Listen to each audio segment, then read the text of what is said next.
नमस्कार, मैं doctor Preeti Singh, senior fertility specialist, मायरी IVF and fertility clinic, Noida. आज मैं आपको बताने जा रही हूँ कि हमें क्या सावधानी बरतनी चाहिए जब आप कंसीव करते हैं आईवीएफ के बाद। यह हर किसी के मन में, प्रेग्नेंट वुमेन के मन में और साथ में घर वालों के मन में भी रहता है ये सवाल कि अब हमें क्या प्रिकॉशन लेना। नेचुरली ये बहुत जायज़ सी बात है। पेशेंट ही बहुत मुश्किल से कंसीव किया आईवीएफ के बाद और ये बहुत खुशी की बात है। हर कोई चाहता है कि हम अपना 100% दें ताकि प्रेगनेंसी बहुत अच्छे से हो और मदर भी ठीक से रहे। आपने जब हमारा एम्ब्रियो ट्रांसफर हुआ उस टाइप में बहुत सारी मेडिकेशंस चलती रहती हैं, तो 2 हफ्ते के बाद जब बीटा एसएचजी पॉजिटिव होता है तो आपको अपने डॉक्टर के पास ज़रूर जाना है कि बीटा एसएचजी पॉजिटिव आ गया है, अब मुझे क्या प्रिकॉशंस लेने हैं। आपको अपनी मेडिसिन के बारे में पूछना है कि जो ये चल रही हैं ये सारी चलेंगी, इनके अलावा और क्या चलनी है। आपके डॉक्टर आपको ज़रूर सलाह देंगे कि आप क्या क्या चलनी है, सारी लिख के दी जाती हैं मेडिसिन। वो मेडिसिन आप ज़रूर समय पे लीजिए। आप अपना डाइट का भी ध्यान रखिएगा, बाहर का खाना अवॉइड करना है क्योंकि हम जानते हैं 6 से 12 हफ्ते के बीच में फीटस के सारे ऑर्गन्स बनते हैं, तो उस टाइम में कोई ऐसी मेडिसिन नहीं लेनी है जिससे ऑर्गेनोजेनेसिस पे फर्क पड़े। तो बाहर के खाने से कई बार आपको फीवर हो सकता है या लूज मोशन हो सकता है, तो हम अननेसेसरी की एंटीबायोटिक देना नहीं चाहेंगे, इसलिए ये सब चीजें आप थोड़ा सा अवॉइड करिए। आप जरूर घर का हेल्दी खाना खाइए, उसमें कोई भी मना नहीं है। आपको अपने मन से कोई मेडिसिन भी नहीं लेनी है। जैसे आप हेडेक हो रहा है, फीवर हो रहा है, क्रोसिन ले सकते हो। अगर आपको वॉमिटिंग के तो आपके डॉक्टर साहब आपको देंगे डॉक्सिनेट वगैरह।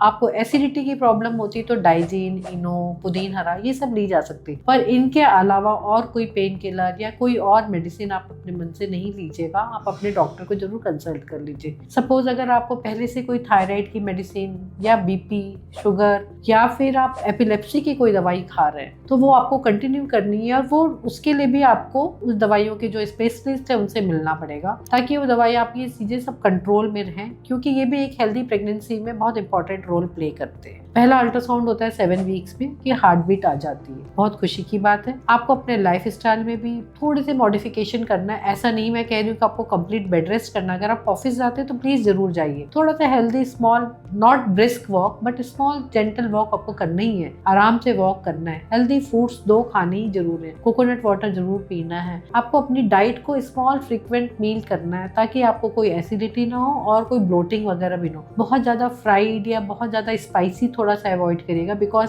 फर्स्ट ट्राइमेस्टर में थोड़ा सा एसिडिटी के चांसेस ज्यादा होते हैं, तो ये और आपका एग्रीवेट कर देंगे। तो इसलिए अपने डाइट में थोड़ा सा, बहुत क्राउडी प्लेस में नहीं जाइएगा ताकि कोई एयरबॉर्न इन्फेक्शन आपको कैच ना करे। ये सब आपकी हेल्थ के लिए ही है। अब मैं आपको बताना चाहूंगी कि किस चीज़ों में आपको जरूर अपने डॉक्टर से मिलना। अगर आपको बहुत ज़्यादा वॉमिटिंग हो रही है, कि आपका यूरिनेशन कम हो रहा है या आपको डिसयूरिया, बहुत ज़्यादा जलन हो रही है या ब्लीडिंग हो रही है, तो प्लीज़ आप अपने डॉक्टर को जरूर कंसल्ट कर लीजिएगा। इसका मतलब ये नहीं है पर हम कुछ और दवा दे सके जिससे आपका ठीक रहे। हेल्दी लाइफ स्टाइल मेंटेन करना है।